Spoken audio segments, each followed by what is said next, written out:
This data is about a company named Asif Company who is selling merchandise to its customer on credit.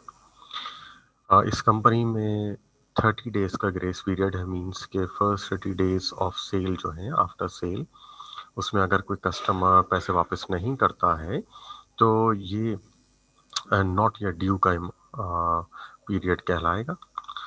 इसके बाद से customer के days count होना शुरू होंगे, यानी फर्स्ट 30 डेज जो है वो काउंट नहीं होंगे, देन फिर इसके बाद काउंट होना शुरू होगा। कंपनी ने अपनी एजिंग पॉलिसी बनाई हुई है कि वो कस्टमर्स जो कि नॉट ड्यू हैं, नॉट ड्यू मतलब कि जिनको अभी 30 डेज ही हुए, 30 डेज नहीं हुए हैं क्रेडिट लिए हुए, उनके ऊपर 3% का बैड रेट्स आएगा।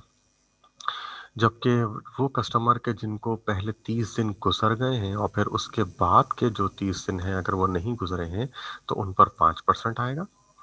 इसके बाद जो कस्टमर्स हैं 31 टू 60 डेज, यानी पहले 30 दिन के अलावा ये 31 टू 60 डेज हैं, वो 40% है। वो उनके ऊपर 10% लगेगा। 15% उन कस्टमर्स पर लगेगा कि जिनको उधार दिए हुए 61 टू 90 डेज हो गए हैं। हमें इस बात को जहन में रखना है कि ये 61 टू 90 डेज जो है ये पहले 30 डेज को हटा कर है, यानी अगर ये पहले 30 डेज शामिल कर लिए जाएं तो ये 120 दिन के करीब हो जाएंगे। और वो कस्टमर्स के जिनको 90 से ऊपर दिन हो गए हैं वो उनके ऊपर 40% का लगेगा, और अगेन इसमें भी पहले 30 दिन शामिल नहीं है, वो ग्रेस पीरियड होता है। डाटा जो हमारे पास अवेलेबल है इसमें पहले कस्टमर है मिस्टर असलम। असलम आपकी पोजीशन ये है कि इन्होंने जनवरी की 12 को 900 रुपीज़ का हमसे क्रेडिट सेल्स लिया था, और ये 900 रुपीज़ उन्होंने हमें वापस कर दिए हैं कि कस्टमर से पैसा आ गया है। लेकिन जो अगस्त की 17 तारीख को इनको क्रेडिट सेल की गई थी 1100 रुपए की, ये पैसे अभी तक रिसीव नहीं हुए। मिस्टर अल्ताफ की पोजीशन ये है कि मार्च की 30 को एक सेल की गई थी इनको 300 रुपए की, ये पैसे भी वापस नहीं आए, और नवंबर के 16 वाले 800 रुपए भी वापस नहीं आए हैं। खालिद साहब तीसरे कस्टमर हैं, जनवरी की 12 को इनको 1600 रुपए दिए गए, 1600 रुपए का सामान दिया गया था, ये पैसे वापस नहीं आए हैं। जबकि सलीम साहब को जो अगस्त 19 को पैसे सामान दिया गया था 500 रुपए का, ये पैसा जो है ये वापस आ चुका है, लेकिन अक्टूबर की 4 तारीख को जो सेल हुई थी 900 रुपीज़ की, ये पैसे वापस नहीं आए। जबकि करीम साहब को 3 क्रेडिट सेल्स की गई हैं, सितंबर की 12 को, नवंबर की 16 को और दिसंबर की 4 को, ये तीनों ही पैसे अभी तक वापस नहीं आए हैं। ये हमारा एक डाटा है, और अब हमें सबसे पहले एजिंग एनालिसिस करनी है और हमें ये चेक करना है कि किस कस्टमर को पैसे दिए कितने दिन हो चुके हैं। So let's start with the first customer and he is Mr. Aslam. Mister Aslam की जो पहली सेल थी 900 रुपए की, जनवरी में हुई थी, फरवरी में इन्होंने पैसे वापस कर दिए। जबकि अगस्त की 17 को 1100 रुपए लिए थे, ये अभी तक वापस नहीं आए हैं। हमें इसके डेज काउंट करने होंगे। जो अगस्त की 17 को दिए गए हैं, तो इसका मतलब ये हो गया कि अगस्त की 17 से सितंबर की 17 तक ये पहले 30 दिन है। इसके बाद सितंबर की 17 से अक्टूबर 17 अगले 30 दिन, अक्टूबर 17 से नवंबर 17 मजीद 30 दिन, नवंबर 17 से दिसंबर 17 नेक्स्ट 30 डेज। जबकि लास्ट जो दिसंबर का महीना है इसमें दिसंबर 17 से दिसंबर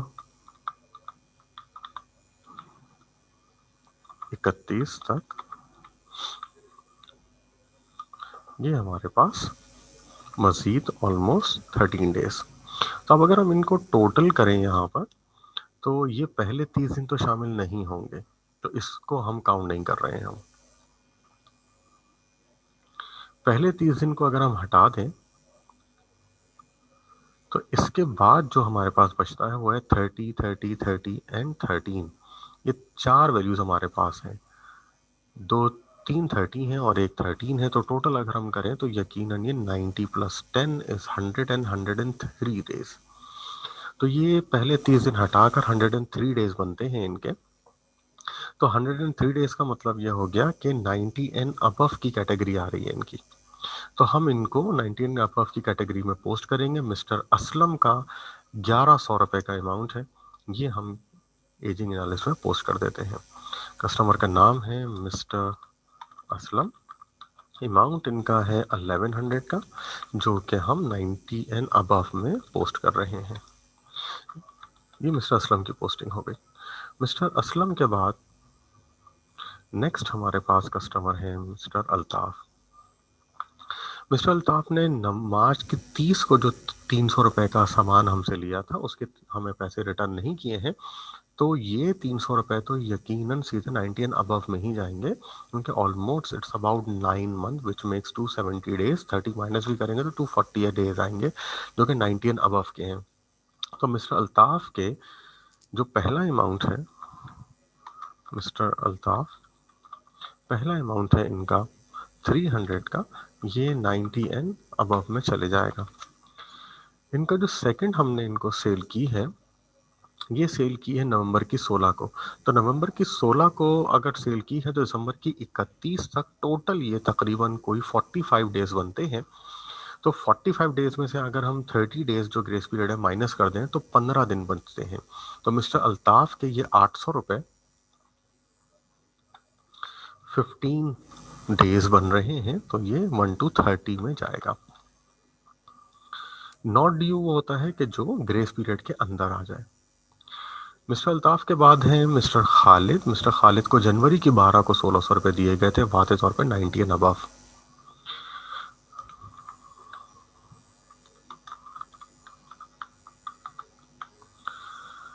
1600 रुपए इनको दिए गए थे, तो ये 90 एंड अबव में जाएगा। मिस्टर खालिद के बाद नेक्स्ट हम कस्टमर है सलीम साहब को, जो अगस्त में सेल की गई थी, सितंबर में उन्होंने पैसे दे दिए, लेकिन अक्टूबर की 4 को 900 रुपए की सेल की गई थी, इसके पैसे नहीं आए हैं। तो मिस्टर सलीम के 900 रुपए 900 रुपीज है।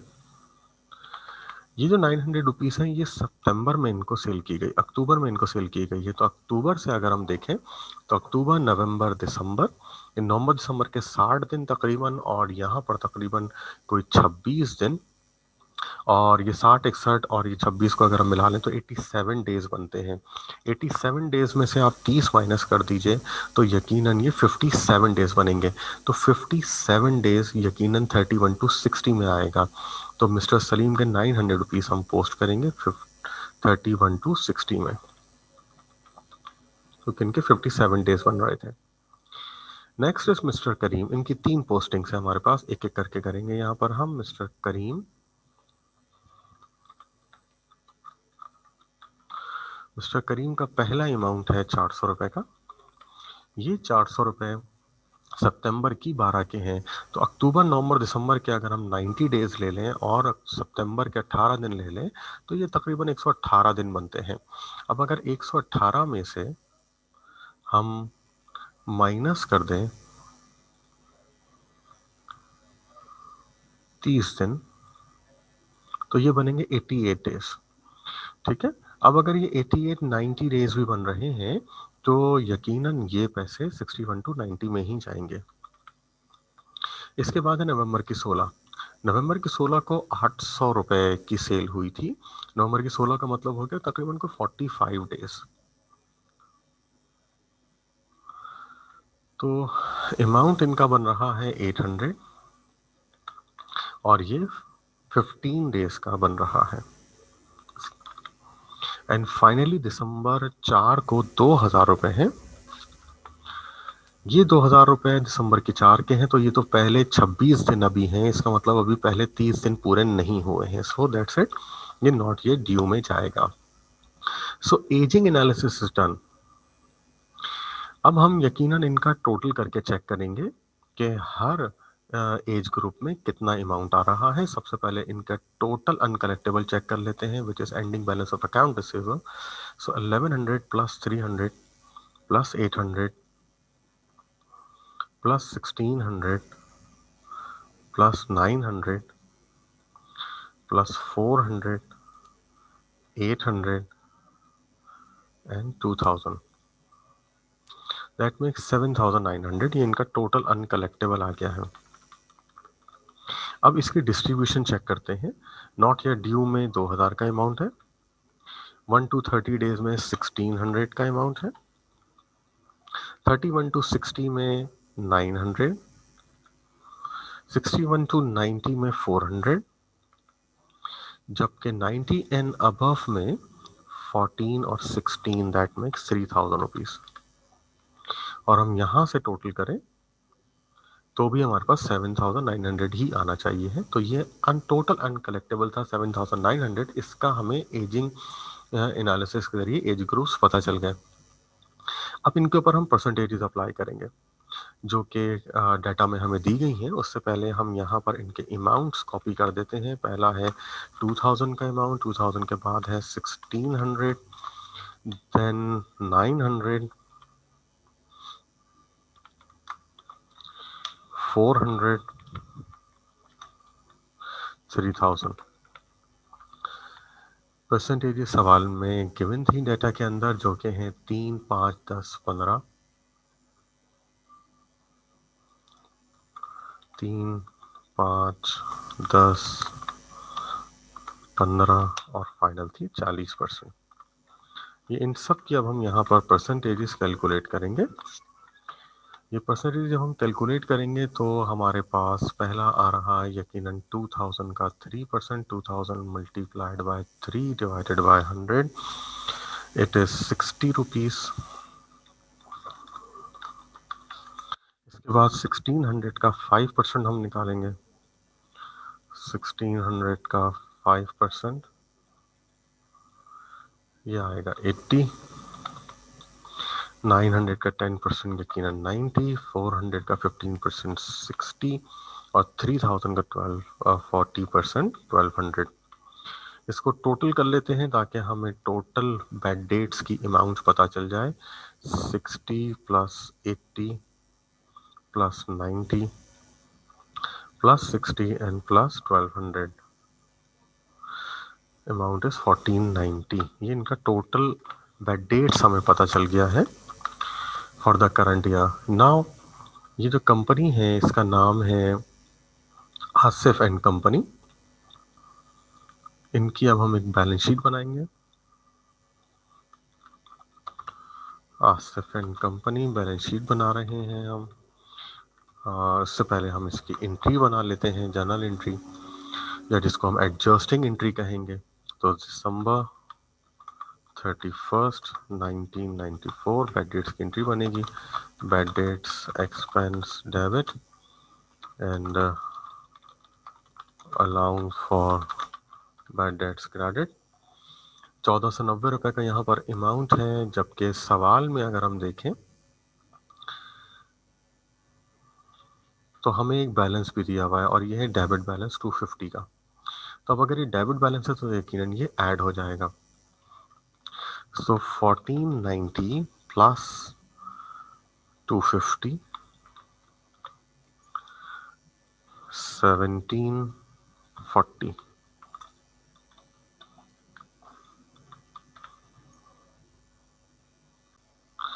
नरेट कर देते हैं इसको। टू एडजस्ट अलाउंस और बैड डेट्स अकाउंट।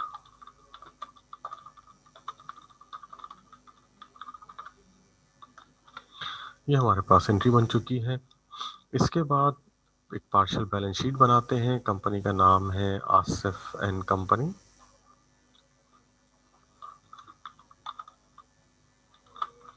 हम बना रहे हैं पार्शियल बैलेंस शीट दिसंबर 31, 1994। अकाउंट रिसीवेबल का अमाउंट ये हमने एजिंग करते हुए चेक किया था, इट वाज 7900 रुपीज। ये हमने इसको टोटल किया था, यहाँ पर ये 7900 आ रहा था। ये हम यहाँ पोस्ट करेंगे 7900 रुपीज। इसके बाद अलाउंस और बजट हमें इसमें से माइनस करना है। इसके लिए हम सबसे पहले बैलेंस लिखेंगे टी अकाउंट के अंदर। Balance sheet, partial balance sheet में वैल्यू पोस्ट करने के लिए हमें टी अकाउंट बनाना पड़ता है। सवाल में बैलेंस दिया हुआ था डेबिट में 250,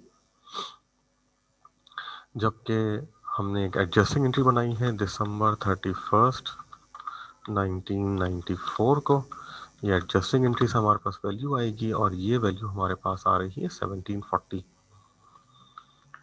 1740। ये हमने यहाँ पे पोस्ट कर दी है।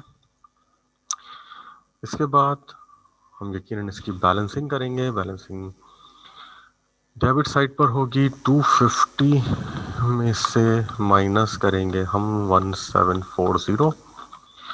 तो हमारे पास जो अमाउंट आ रहा है इस वक्त डिफरेंस का,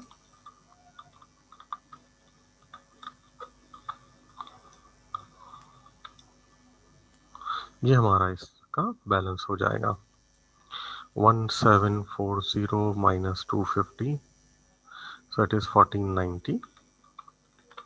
ये बैलेंस आ चुका है, ये हम यहाँ पे लिखेंगे 1490। ये माइनस कर दिया हमने। माइनस करेंगे तो हमारे पास net value of account receivable आ जाएगी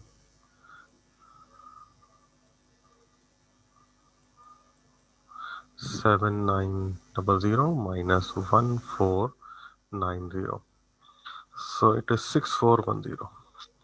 6410 ये फाइनल आंसर आ गया हमारे पास।